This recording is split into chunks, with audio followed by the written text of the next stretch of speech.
이런 기초를 만들어 놓으니까 이제는 어떻게 말하냐? 칭의에 대해서 이렇게 말합니다.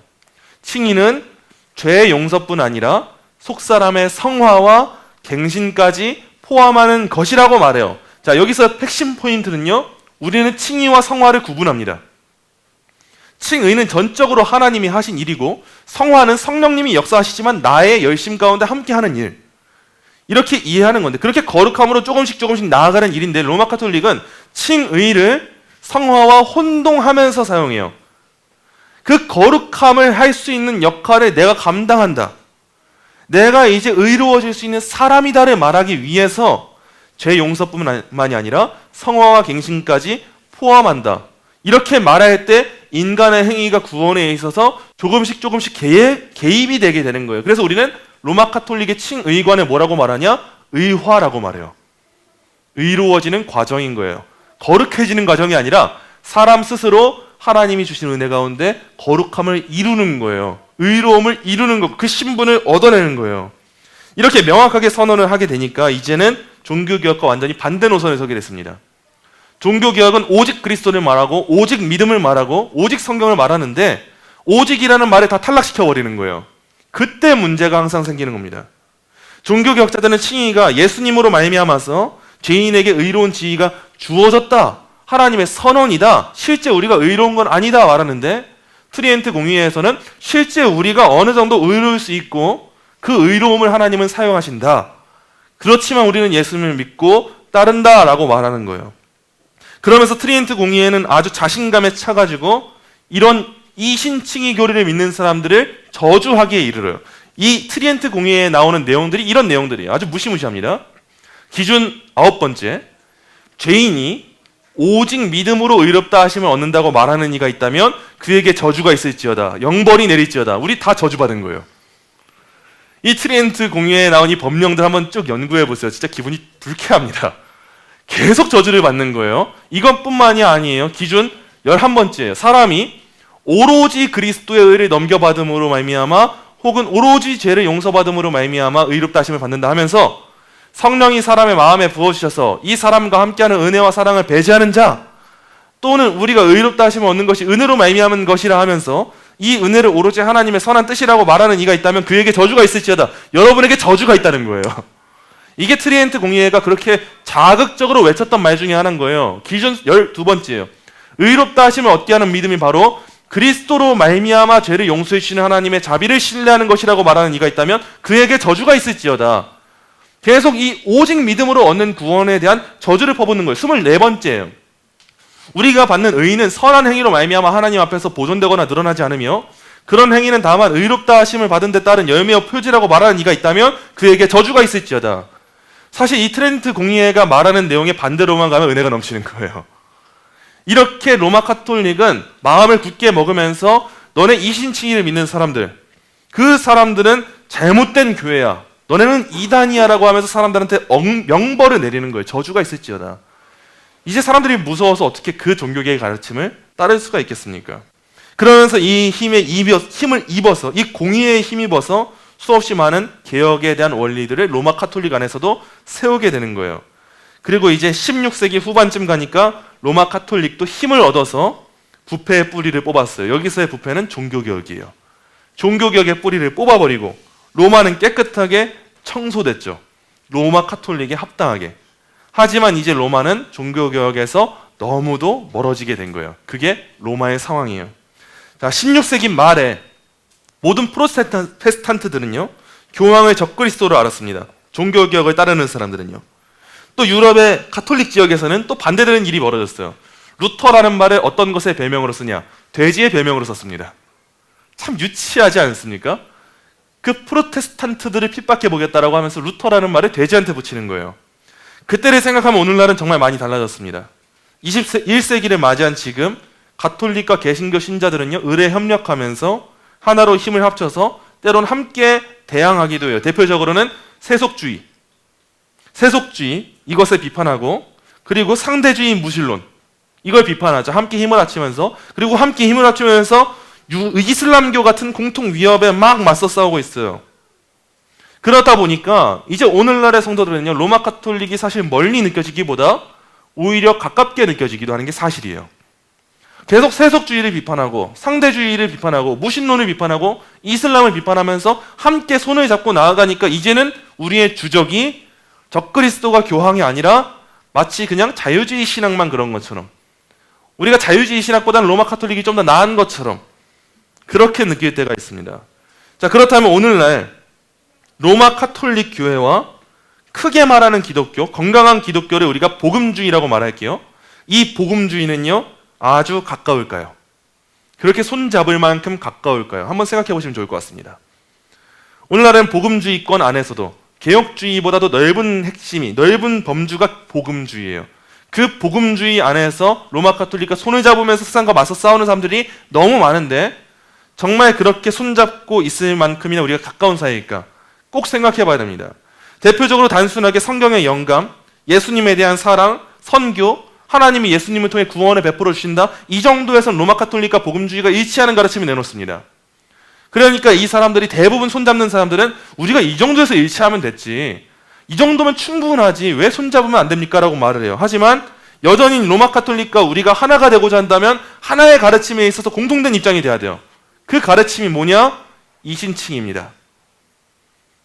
종교개혁의 핵심이었던 이신칭의가 로마 카톨릭과 복음주의를 가르는 표지가 되었다면, 그 문제가 극복되지 않는다면 아직까지 우리는 그렇게 손잡을 만한 사이는 아니라는 거예요. 종교개혁은 본디 칭의가 주 관심사였습니다. 종교개혁자들이 성경에서 발견한 이 칭의는요, 모든 면에서 로마 카톨릭과 너무도 달랐어요.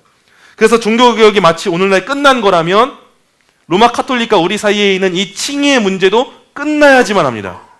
그런데 오늘날 로마 카톨릭과 우리 사이에 있는 이 칭의의 문제가 끝났을까요? 끝나지 않았을까요? 아직 끝나지 않았다는 게 주된 문제예요. 그렇다면 문제는 이겁니다. 폭탄 같은 저주를 막 일삼았던 로마 카톨릭 교회와 이 모든 가르침들이 트렌트 공의의 이유로 바뀌었을까?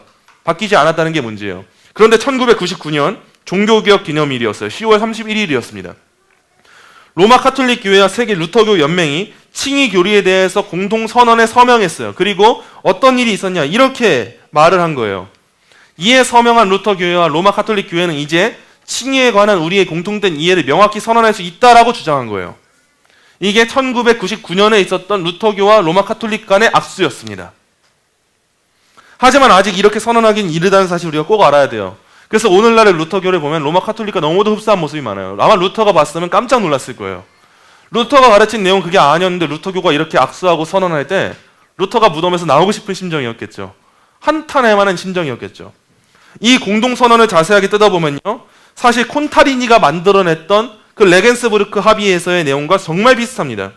그 내용처럼 의롭다 하심을 얻게 하는 믿음을 사랑을 담은 행동이라고 그렇게 말하는 게 이 선언에 있는 내용이었어요. 레겐스부르크 회의와 또 같은 모습을 반복하는 게 이 선언이었다는 거예요. 그리고 분명한 것은 종교개혁이 강조했던 점, 우리가 하나님 앞에 서는 것은 우리 자신이 거룩했기 때문에 서는 게 아니라는 그 점, 그 점이 이 선언에서는 빠져 있었어요. 이신칭의가 사라진 선언이었다는 거예요.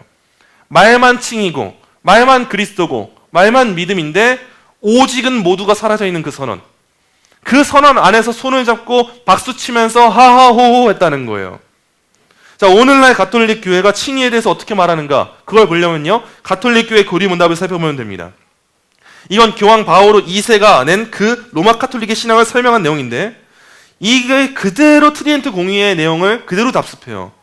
그래서 이 로마 카톨릭의 교리문답에서, 이 교리문답에서 칭의를 정의할 때 어떻게 정의하냐, 이렇게 말하는 거예요. 칭의는 죄 용서뿐 아니라 속사람의 성화와 갱신까지 포함한다. 트리엔트 공의와 일치하는 내용이에요. 칭의는 하나님의 사랑과 모순되는 죄에서 사람을 떼어내고 그 마음에서 죄를 씻어낸다. 여기서 중요한 문제는 뭐냐면요, 성화와 갱신까지 포함한다라는 내용이에요. 우리가 의롭게 되는 그 원인에 우리가 거룩하게 되는 게 있으면 안 된다는 겁니다, 여러분. 의롭게 된 사람들이 거룩을 사모하고 나아가는 거지, 거룩해지는 사람들이 의로워진다라고 말할 때 인간의 행위가 아주 조금이라도 뒤섞이게 된다는 거예요. 우리가 신앙생활하면서 주의하고 주목해야 될 부분이 바로 이겁니다. 내가 기도했기 때문에 하나님이 이렇게 하셨어요. 내가 그래서 구원받은 겁니다. 이렇게 말하는 순간 우리는 오직 그리스도께서 영광 받으셔야 될 그 자리를 빼앗는 게 되는 거예요. 그래서 이 이신칭의의 문제는 루터가 말했던 것처럼 교회가 서고 넘어지는 조항입니다. 우리가 죽느냐 사느냐에 대한 조항인 거예요. 우리가 예수님을 100% 믿고 있지 않다면, 예수님을 90%만 신뢰하고 있고 나의 10%를 의지한다면 여기서 구원받을 수 있는 사람 단 한 사람도 없습니다. 우리는 오직 100% 예수님의 희생과 구속 사역의 가치 때문에 구원받는 것이지, 나의 성화와 나의 갱신 때문에 구원받는다? 그 칭의는 흔들리고 넘어질 수밖에 없는 거예요.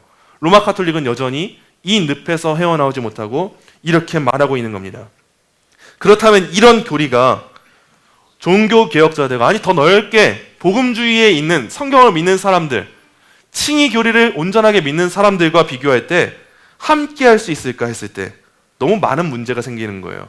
로마 가톨릭도 분명 어떤 변화가 있긴 했습니다. 특히 1960년대 이후에 되니까 조금씩 바뀌기 시작해요. 어떤 신학자들은 이신칭의의 교리를 로마 가톨릭 안에서도 말하기는 해요. 그러나 문제는 뭐냐? 로마 가톨릭은 여전히 개인의 사견과 교황의 가르침 사이에는 너무도 다른 차이가 있어서 교황의 말만 맞다. 여전히 이렇게 말하고 있는 현실이에요. 로마 가톨릭의 이 칭의가는 아직도 바뀌지 않았기 때문에, 종교개혁은 끝났습니까? 끝나지 않았습니까? 아직 끝나지 않았다는 거예요. 그게 우리가 꼭 기억해야 될 내용이에요. 현대인들의 귀에는요, 종교개혁 시대에 벌어진 이 논쟁들이요, 너무 어리석어 보이기도 하고 너무 고리타분해 보이기도 합니다. 이신칭이 밖에서 말해보세요. 이신칭이 말하면 사람들이, 아니 그거는 1517년이나 1600년대까지는 있을 수 있는 논쟁이죠. 그런데 오늘 저희가 듣고 싶은 말씀은 그 내용이 아니라고요. 이렇게 말합니다. 그게 일반적인 성도들의 머릿속에 있는 현대 기독교인들의 모습이에요. 아니 우리가 이 시대에 왜 교리를 배워야 되고, 내가 지금 살기도 갑갑하고 바쁜데 숨이 막히는데 나한테 위로가 되는 말씀을 공급해 주시지 왜 체계적으로 성경을 배워야 됩니까? 왜 하나님의 작정을 알아야 되는 것이고 왜 예수님의 신성과 인성을 알아야 됩니까? 이렇게 말할 거예요.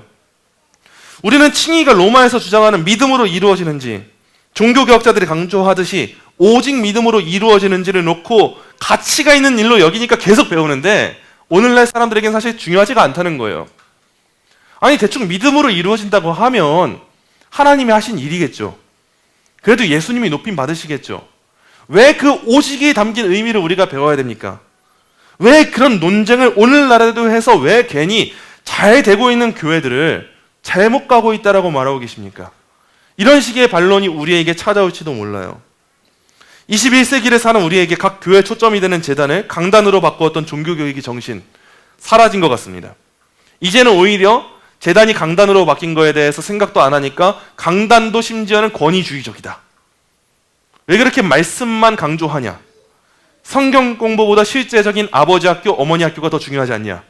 이런 식의 가르침이 팽배해지는 거예요. 우린 이제 오늘날 사람들의 대부분의 사상이 어떤지, 세계관이 어떤지를 한번 생각해 보시면 됩니다. 요즘 시대 사람들은요, 이것저것 하나하나를 꼬치꼬치 캐묻는 걸 싫어합니다. 뭔가를 치밀하게 붙잡고 넘어가는 걸 못해요. 심지어는 이제는 독해력도 떨어져요. 문해력이 없어요. 요즘에도 막 유행되고 뉴스에 계속 나오는 게 뭡니까? 중식 뭐 먹을래? 한국말도 똑바로 이해 못하니까 중식 뭐 먹을래라고 하면, 아 중식이라며요. 짜장면 먹죠. 이런다는 거예요, 요즘 회사원들이. 요즘에 이런 시대가 됐을 때 성경을 읽으면서 개역개정 성경 못 읽겠다고요. 왜 이렇게 성경은 어려운 말인 거예요? 성경에 나오는 용어는 왜 이렇게 어렵고 답답한 거예요? 교리문답 배워가면서 칭의가 뭐고 성화가 뭐고 양자가 뭐고 이런 거 몰라도 너희 신앙생활 잘했는데, 성탄절 축제하면 되는데, 문학의 밤 하면 되는데, 그렇게 우리 안에서 행복할 수 있는데, 우리 놀러 갈 수 있는데, 단기 선교 가면 되는데 우리가 왜 그런 거 해야 되는 겁니까? 지금 나한테 주어지는 은혜를 달라고요 말하는 거. 사실 그게 로마 가톨릭을 반복하고 있는 겁니다. 그런 신학 사조들은 우리한테 중요하지 않다고 느끼는 문제들을 우리는 너무도 많이 겪고 있다는 거예요.